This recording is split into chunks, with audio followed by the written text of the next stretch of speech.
નમસ્કાર દોસ્તો, સ્વાગત છે આપ સર્વનું તમારી પોતાની YouTube channel ocean coaching classes પર।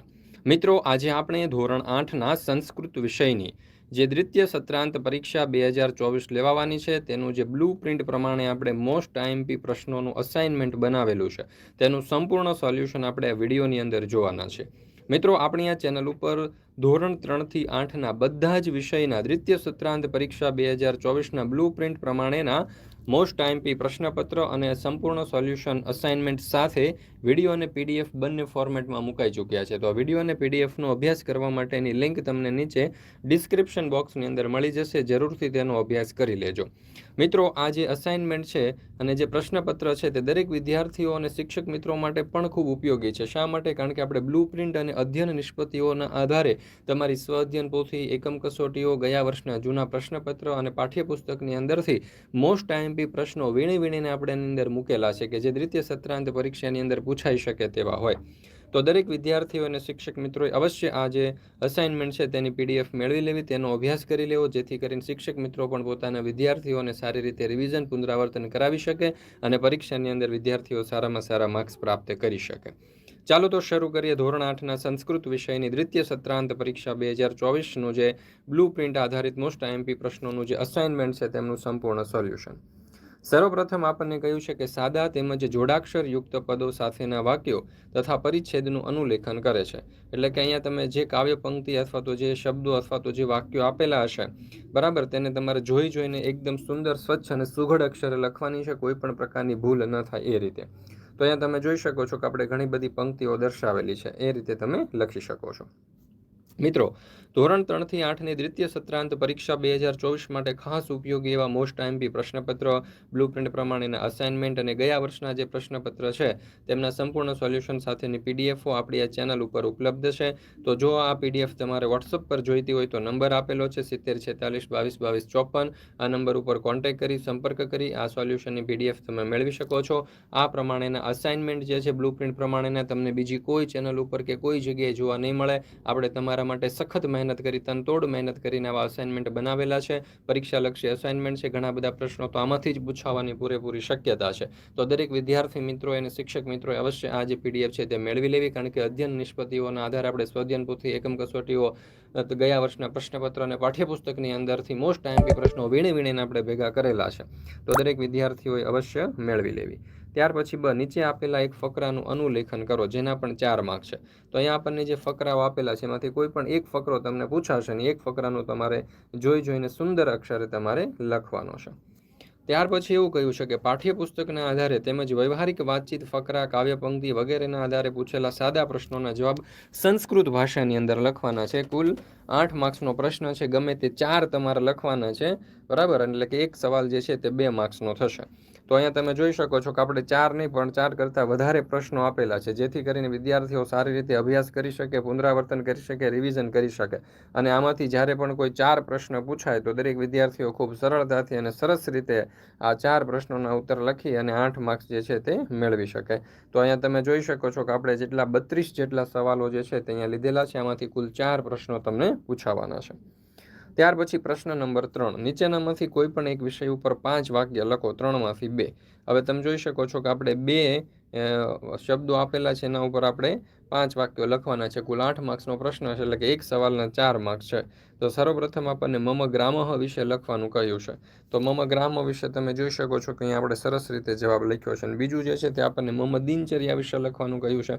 તો મમ દિનચર્યા પણ આપણે અહીંયા સરસ રીતે લખેલું છે। તો આ રીતે તમે જે 5 માર્ક્સનો પ્રશ્ન આપણને પૂછાય છે, 5 વાક્યો લખવાનું, તે આપણે લખી શકીએ। મિત્રો, પૂછાવાના 2 છે પણ આપણે તો જોઈ શકો છો કે 2 કરતાં વધારે લીધા છે, જેથી કરીને વિદ્યાર્થીઓ સારી રીતે પ્રેક્ટિસ કરી શકે, અભ્યાસ કરી શકે। ત્રીજું મમ વિદ્યાલય આપેલું છે, ચોથું પછી મમ પરિવારઃ આપેલું છે, ત્યાર પછી પાંચમું છે મમ અંગાની। ત્યાર પછી છે પ્રશ્ન નંબર 4, ઉદાહરણના આધારે સંસ્કૃત ભાષામાં નવા શબ્દો તથા વાક્યો લખી શકે છે। એમાં કૌંસમાં આપેલા શબ્દનો ઉપયોગ કરી અને સંસ્કૃતમાં વાક્ય બનાવો, જેના કુલ 4 માર્ક છે। તો ઈશ્વરે એક વચન તરીકે આકાશમાં મેઘધનુષ્ય મૂક્યું કે ફરીથી આખી પૃથ્વી પર શબ્દનો ઉપયોગ કરી અને સંસ્કૃતમાં વાક્ય બનાવો, જેના કુલ 4 માર્ક છે। તો સુરેશસ્ય પુસ્તકમ અસ્તિ બરાબર. મહેશસ્ય લેખની અસ્તિ, એવી રીતે તમને કાઉન્સની અંદર જે શબ્દો આપેલા છે એના ઉપરથી તમારા વાક્યો બનાવવાના છે, જેના કુલ 4 માર્ક છે. 4 વાક્યો પૂછાવાના છે. આપણે 9 જેટલા વાક્યો લીધેલા છે. ત્યાર પછી કૌંસમાં આપેલા શબ્દોનો ઉપયોગ કરી અને સંસ્કૃતમાં વાક્ય બનાવો, જેના કુલ 4 માર્ક છે. તો અશ્વઃ, ગજઃ, શશકઃ, મહિષઃ વગેરે જેવા શબ્દો આપણને આપેલા છે, એના ઉપરથી આપણે વાક્ય બનાવવાના છે. તો વાક્યો અહીંયા તમે જોઈ શકો છો. ત્યાર પછી છે પ્રશ્ન નંબર 5 નીચે આપેલા ગુજરાતી શબ્દોને સંસ્કૃત ભાષામાં લખો, જેના કુલ 4 માર્ક છે. તો ભોજન બાદ એટલે કે ભોજાંતે, મુખ વિનાનો એટલે કે આમુખ અથવા તો મુખ રહિત.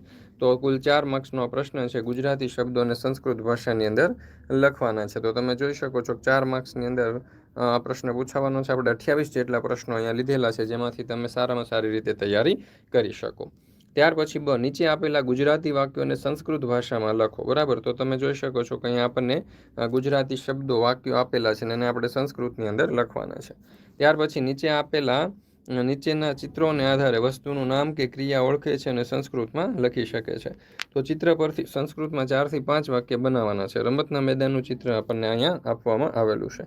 તો એ રમતના મેદાનનું જે ચિત્ર આપણને આપેલું છે એના ઉપરથી તમે જોઈ શકો છો કે આપણે આ રીતે 5 વાક્યો જે છે તે લખી શકીએ.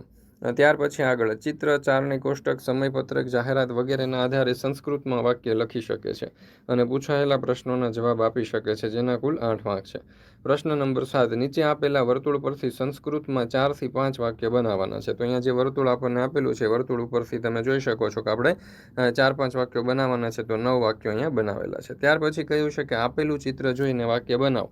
તો અહીંયા આપણને એક જંગલની અંદર હાથીનું ચિત્ર અને કીડીનું ચિત્ર આપેલું છે. તેના ઉપરથી તમે જોઈ શકો છો કે અહીંયા આપણે 5 વાક્યો જે છે તે સંસ્કૃતની અંદર દર્શાવ્યા છે.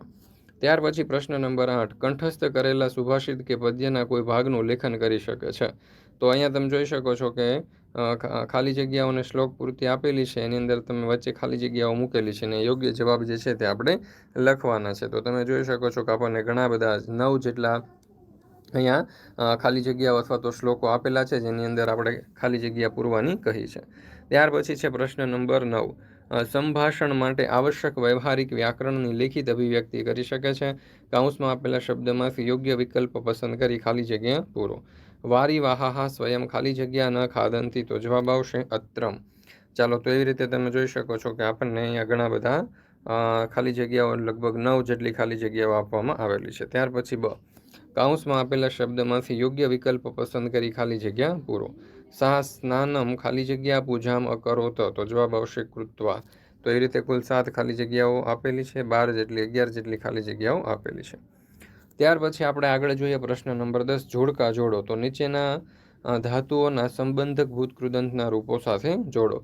તો એમાં નમ, તો નમને જોડીશું આપણે નત્વા સાથે, મનને આપણે જોડીશું મત્વા સાથે, જીને જોડીશું જીતવા સાથે, આ પ્લસ ગમને જોડીશું આગમ્ય સાથે. મિત્રો, ધોરણ 3 થી 8ની દ્વિતીય સત્રાંત પરીક્ષા 2024 માટે ખાસ ઉપયોગી એવા મોસ્ટ આઈએમપી પ્રશ્નપત્ર, બ્લુપ્રિન્ટ મુજબના અસાઇનમેન્ટ અને ગયા વર્ષના જૂના પ્રશ્નપત્રના સંપૂર્ણ સોલ્યુશનના વિડીયો અને પીડીએફ બંને આપણી ચેનલ ઉપર મુકાઈ ચૂક્યા છે. તો આ વિડીયો અને પીડીએફનો અભ્યાસ કરવા માટેની લિંક તમને નીચે ડિસ્ક્રિપ્શન બોક્સની અંદર મળી જશે. જરૂરથી તેનો અભ્યાસ કરી લેજો. સાથે સાથે આપણા વોટ્સઅપ ગ્રુપની અંદર પણ જરૂરથી જોડાઈ જજો, જેથી કરીને આવનાર તમામ વિડીયો અને પીડીએફની લિંક તમને વોટ્સઅપ પર પ્રાપ્ત થતી રહે. ચાલો, ત્યાર પછી આપણે જોઈએ બીજું. એમાં તો અધ્ય, તો એને આપણે જોડીશું આજે સાથે, અપીને જોડીશું પણ સાથે, યદી તરહીને જોડીશું જો તો સાથે, ને ઉચ્ચે હેને જોડીશું આપણે મોટેથી. ત્યાર પછી આ રીતના તમે જોઈ શકો છો કે બીજું જોડકું પણ આપણને આપવામાં આવેલું છે. તો દોસ્તો, આ રીતે આપણે અહીં સંસ્કૃતનું જે અસાઇનમેન્ટ છે તે પૂરું કરીએ છીએ. મિત્રો, આપણી આ ચેનલ ઉપર ધોરણ 3 થી 8ના બધા જ વિષયના મોસ્ટ આઈએમપી પ્રશ્નપત્ર અને બ્લુ પ્રિન્ટ પ્રમાણેના અસાઇનમેન્ટના સંપૂર્ણ સોલ્યુશનના વિડીયો અને પીડીએફ બંને મુકાઈ ચૂક્યા છે. તો આ વિડીયો અને પીડીએફનો અભ્યાસ કરવા માટેની લિંક તમને નીચે ડિસ્ક્રિપ્શન બોક્સની અંદર મળી જશે. જરૂરથી તેનો અભ્યાસ કરી લેજો.